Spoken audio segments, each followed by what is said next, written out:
Hello, YouTube. So, I wanted to share with you just some of the things that I had picked up along the way, um, based off some of my previous mistakes that I have made, and I'll just get right into it. Some of you may already know this, so just bear with me. But for all those that are just beginning to start their preps, um, we typically go for the standard pasta and rice and beans. Sorry, I move things out of the way. Rice and beans, and I wanted to address the rice. So I know that everything with inflation has gone up quite a bit. Normally, a bag of I believe it's called Lumberg's rice. It's grown in California.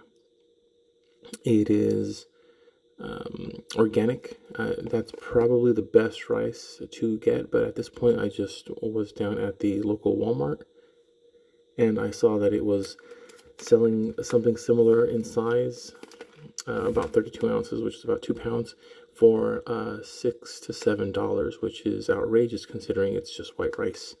So the next best thing I was able to find is rice from India. Not sure if I can see it there. Right there. From India. And the reason why you want to be choosy with your rice, if you don't already know, is because of the arsenic content. Again, in the prepping world, we tend to go for the standard of 1 gallon per person per day.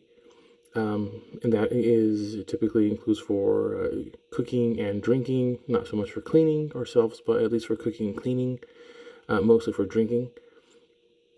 Having said that, with rice that comes from in the lovely state of Texas, or just about any other place with the exception of, I think, California, Pakistan, and India, there are extremely high levels of arsenic in it. If you if you go and look at articles, they say the best way to help reduce the arsenic is to rinse, soak, and rinse again your rice. But of course, water being a very precious commodity, depending upon what's going on, then you're going to be wasting a lot of water rinsing rice. Otherwise, if this is one of your food staples, you will be consuming a lot of arsenic. Again, please go do the research on that, but that's what I found. Again, California rice, the Lumberg rice specifically. This brand I came across today because it was about $3 and change. Again, it's from India. India and rice from Pakistan have the lowest levels of arsenic. All rices will have arsenic, but that is something I wanted to share with you. Is be aware, even though you may be stacking rice to the rafters, you also need to be concerned about where it's sourced from. Because of the arsenic content, you could be, like anything else, ingesting a lot of needless arsenic if you had just maybe gone down to a slightly more expensive rice, even though I know that money is tight to go with it. And again, the pairing of these two make it a complete protein so that you're not just carbing out and all the things that happen with just having carbs and not rice. I think there's vitamin deficiencies that come into play about this.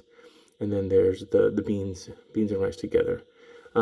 Just a quick show of how I have it packed. I do have it in a Mylar bag. It does have the oxygen absorbers in there. I have when I packed it, what it is, or it's organic. This was organic white rice. Cooking instructions, because got rid of the bag, and how long to cook it for. So that was it. Again, just wanted to go over briefly. Be careful with how you're doing your rice and where you're getting it sourced from because of the arsenic content, and be mindful of your water to help bring down the arsenic content. You don't want to use all of the water you have just to do that. Otherwise, if you're fine with ingesting arsenic, by all means. The last thing I wanted to share with you is this thing. I think when I came across this was probably the coolest thing ever. It is a Stanley Fubar demo bar. And you can get these from Walmart, Ace Hardware's, just about any place that sells these online for about under 30 bucks. I think this one is still selling for about $25, $28. As you can see when I hold it in my hand. just to show you scale. And it is a wonderful demo pry bar.